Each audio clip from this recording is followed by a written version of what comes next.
When you hear the term Age of Discovery, you probably picture something kind of gentle, right? An enlightened period of exploration. But the reality? Well, it was something else entirely.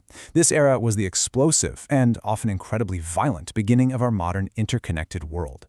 See, this wasn't just about finding new places on a map. It was about kicking off a chain reaction that would reshape, well, everything. And it all started with messages just like this one from Christopher Columbus. Imagine, you're back in Europe, and this report comes in. He's describing a literal paradise, a world overflowing with wealth just there for the taking. This promise, the dream of gold, spices, and untapped resources, was the spark that lit a fire under the kings, queens, and merchants of Europe. It's what got the whole thing started. Right, and that's the real question, isn't it? This was never just about finding gold. Columbus's voyage kicked off a series of events, a kind of global domino effect, that would pull in empires, religions, economies, and of course, millions and millions of human lives. That first trip didn't just discover the Americas, it basically fired a starting gun. All of a sudden, the major powers of Europe were locked in this frantic, high-stakes race for global dominance, a competition for wealth, for land, and for souls. And things moved so fast. I mean, look at this timeline. Portugal had already started building a trading empire in the 1400s, but the second Spain gets in the game with Columbus in 1492, the rivalry just explodes. Just 2 years later, they get the Pope to sign off on the Treaty of Tordesillas, which literally drew a line on the globe carving up the entire New World between just the two of them. So, being the first major player in the Americas, Spain basically hit the jackpot. They quickly built this massive empire that became the envy and the fear of everyone else in Europe, all funded by a level of wealth that nobody could have even imagined. So how'd they pull it off so quickly? Well, it was like the perfect recipe for an empire. They just unified their kingdom under a really powerful monarchy that was fresh off the Reconquista, this long war to reclaim their land, and they were hungry for more. They had these battle-hardened soldiers, the conquistadors, ready to go. And then they just happened to stumble upon the massive, centralized, and incredibly wealthy Aztec and Inca empires.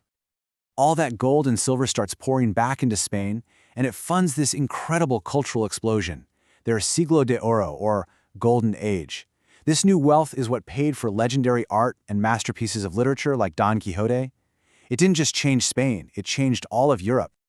Yeah, you can bet the other big players in Europe weren't just going to sit on their hands and watch Spain become the world's superpower.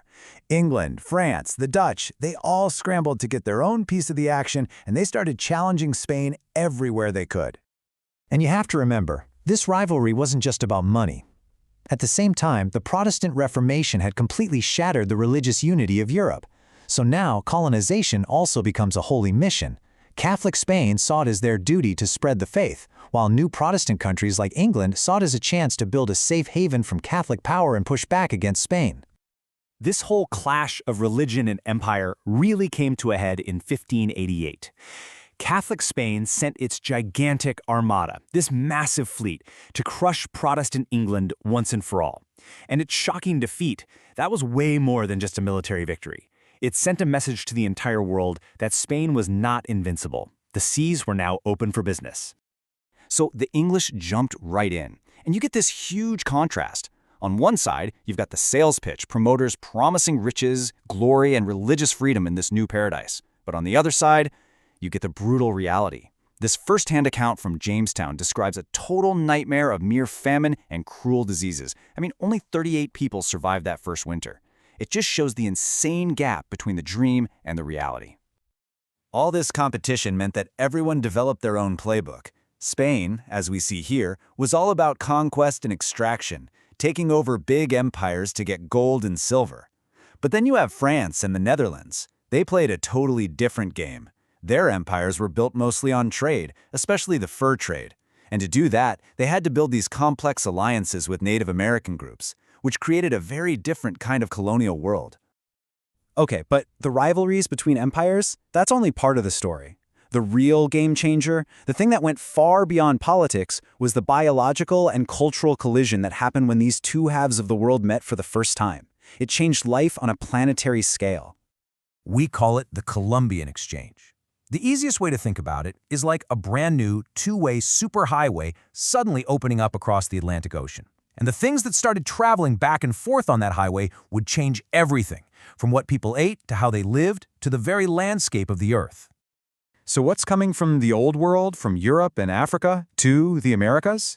Well, you've got these transformative animals like horses and cattle that completely change transportation and farming. You have huge cash crops like sugarcane and wheat, but you also have invisible travelers, devastating diseases like smallpox and measles. And it was absolutely a two-way street. The Americas sent back staple foods like potatoes and corn, which actually caused a huge population boom back in Europe.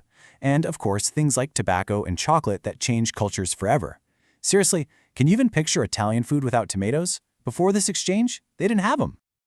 But here's the thing, and this is the most devastating part of the entire story. The exchange of plants and animals was massive, but the most catastrophic part was disease. Native American populations had zero immunity to these Old World germs. The result was what's called the Great Dying, a demographic collapse that killed up to 90% of the indigenous population. That number, it's just staggering, an almost incomprehensible loss of life. So all this new wealth, the sugar, the silver, the tobacco, it wasn't just going to mine itself. To get it out of the ground and across the ocean, European empires needed people, a massive workforce. And this crushing demand for labor led to some of the most brutal systems of exploitation in all of human history. Spain's first attempt to solve this was the encomienda system. The Spanish crown gave conquerors the right to demand labor from native communities. On paper, the justification was, hey, we'll protect you and teach you about Christianity. But in practice, it was just slavery by another name. And we don't have to imagine how horrible it was. Just listen to this. It comes from Bartolomé de las Casas, a Spanish friar who lived through it and was absolutely horrified by what he saw. His writings paint this terrifying first-hand picture of the cruelty that defined the entire system. So, as native populations were just decimated by disease and brutal overwork, the colonizers had a problem. Their labor force was disappearing. So they pivoted.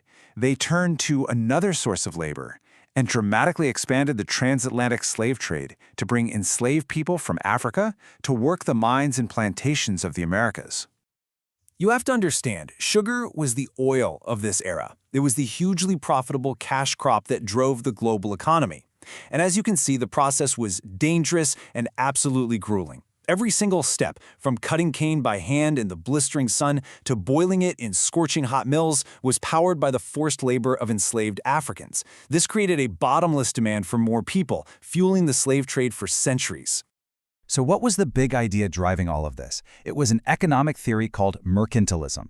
Basically, the thinking was that there's only a fixed amount of wealth in the world, kind of like a giant pizza, and the goal for your country was to get the biggest slice you possibly could. In this system, colonies had one job and one job only, to make the mother country rich. It was a zero-sum game of global economic war. So this chaotic, violent, and world-changing era laid the very foundation of the globalized world we live in right now. The economic systems we have, the foods on our plates, the political borders on our maps, and even the deep inequalities that are still with us, so much of it can be traced right back to this explosive encounter. And that leaves us with a pretty big question. What other legacies of this era are still quietly shaping our world today?